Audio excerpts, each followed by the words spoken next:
my channel. So today you are going to learn about the one of the property in the tables called save data per company, and it is a very important property for the tables.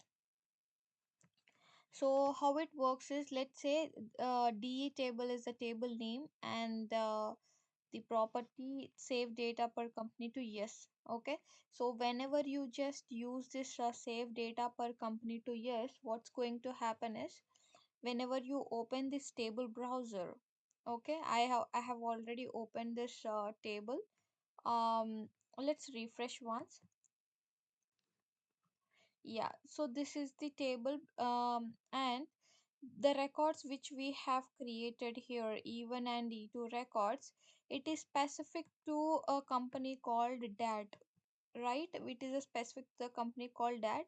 So whenever you enable this save data per company to yes, the table data that would be saved for that particular company only. Like, let's say now these are two records, right? I will create one more record in other company. Let's say now it's a dat, so I'll create in USMF. Okay, let me create a USMF. I'll create one record here. So this record will be saved only for this particular USMF company. Now if I just go to this dat, so for the dat company there are E1 and E2 records is saved, means the data will be saved according to the legal entity, means according to the company, right? Because the save data per company to yes. Let's say if I keep save data per company to no, what's going to happen if I keep a save data per company to no? What is going to happen is, it is not going to store the records as per the company, means as per the legal entity. It is going to store all the records only in one company.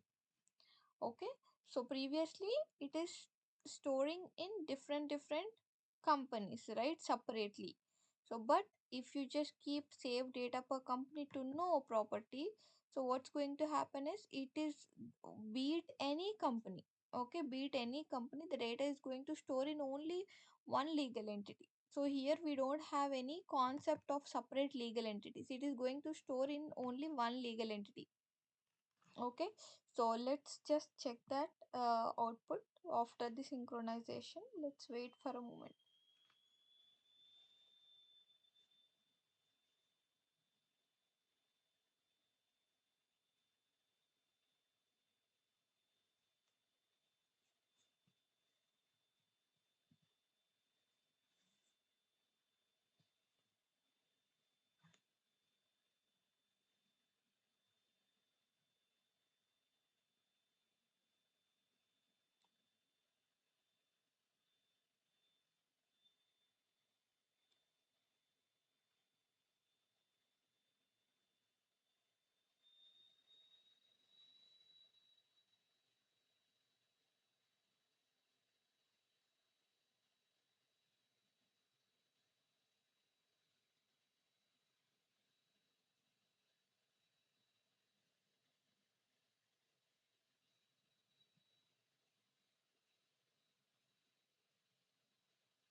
So validation is done.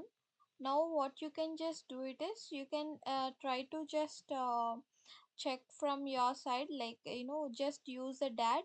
you'll be able to see three records which we have created. And if you can already, you can also check with USMF, you will be able to see the three records, which means the data is storing irrespective of the legal entity, whatever that you are just like here. Because they don't I mean, whenever you keep save data per company to know, the legal entity is not considered, means it is, the data is not storing based on the legal entity. It is something, it is going to store all the records irrespective of the legal entities at one place. Okay, so that is very important. So whenever the save data per company to yes, it is the data will be saved according to the company, with respect to the company. So whenever it is no, the data is saved irrespective of the company, which means legal entity. Okay, so that's it for today, guys. See you in the next video. Subscribe for more videos. Bye.